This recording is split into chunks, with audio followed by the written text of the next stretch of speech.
There's two philosophies of looking at the world. One of them is that the universe is a place of scarcity. This is the philosophy that underlies evolution, where it's survival of the fittest. If you watch any nature shows, they're always talking about how there's not enough water and there's not enough territory and there's not enough everything. Everything is very scarce and the animals are always struggling to survive. That's evolution. But this isn't just in evolution. This is in a lot of Christian cultures and Christian churches where there's not enough money or there's not enough time. And it's like there's a finite amount of resources. Now, the opposite side of that is the philosophy of abundance. And that philosophy says we live in a universe of abundance and there is more than enough wealth. There's more than enough oxygen. There's more than enough opportunity. And all we have to do is get in line with reality and natural law and we can reap the benefits. If you study the biographies of many rich people, they all have a philosophy of abundance. They believe wealth is something that is created. But if you look at the philosophy of many poor people, they believe that there's a finite amount of wealth. And if a person is rich, it's probably because they have taken wealth from some people. Now, history is full of examples of rich people who have taken advantage of poor people.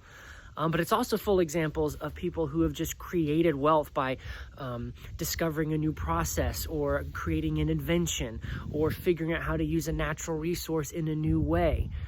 So there is and these two philosophies don't just focus in on the world of economics. It also fits into the Bible. And people who have the philosophy of scarcity tend to have I don't know how to say it. It's much easier for them to be mean when things are scarce. And the story that we studied today is a story of a great famine. And Elijah has showed up at this, my dogs are playing here. Elijah has showed up at this town and there's a widow and she's outside and she's picking up sticks and she's getting ready to make her last meal. She is living in a universe of scarcity. And Elijah says, please, would you give me some water? And she says, of course, I'll give you water. We've got a little well here. There's water I can share. And then he pushes her a little bit and he says, can I have some pieces of bread? And she says, well, we've only got a little bit of oil and a little bit of flour. I'm only going to make one more loaf of bread and then we're done. Me and my son, we're going to die. And he says, as surely as my God lives, you will not run out. You see, Elijah is trying to invite her into a universe of abundance, which is a universe of faith. He's saying, if you can trust my God, he will provide for you. Now, she didn't just say, oh, I trust in him. She had to do something. She had to actually go take the last of her oil and the last of her flour and make a loaf and give it to a stranger. Instead of her son, she gave it to a stranger. Now, many of us will be like, are you kidding me? I would never feed a stranger over my own child. But somehow she knew that this was a man of God. Because God told Elijah, he said, I told a widow to take care of you. So somehow she knew about this. So it wasn't just a stupid thing of giving her last meal to a stranger.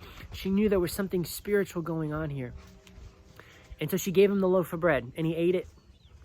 And then she went back into her kitchen and there was a little bit of flour and a little bit of oil.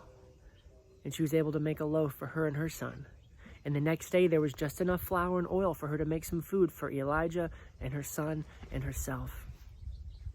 You see, part of living a life of faith is stepping into a universe of abundance. It's saying, my God will meet all my needs according to his glorious riches. You know, the children of Israel were in the middle of a desert and God provided food for them abundantly. He made the dew turn into bread. He made water come out of a rock. He created roads through the middle of the ocean. God can do anything. And when we come across a time in our life where things are scarce, where the money is scarce or the food is scarce or where our energy is scarce, it's a time to stop and not to panic. It's a time to look up and to ask God, what do you want me to do? How can I step into your universe of abundance? He might tell you to hit a rock with a staff, or he might tell you to go outside and pick up manna off the ground, or he might tell you to be still and know that he is God. He might send an angel to feed you like he did to Elijah later on. Or he might tell you to take the very last little bit of what you have and share with someone who has none. And in that momentous act of faith, you will be opening up the storehouses of heaven, and you will be blessed beyond your wildest dreams.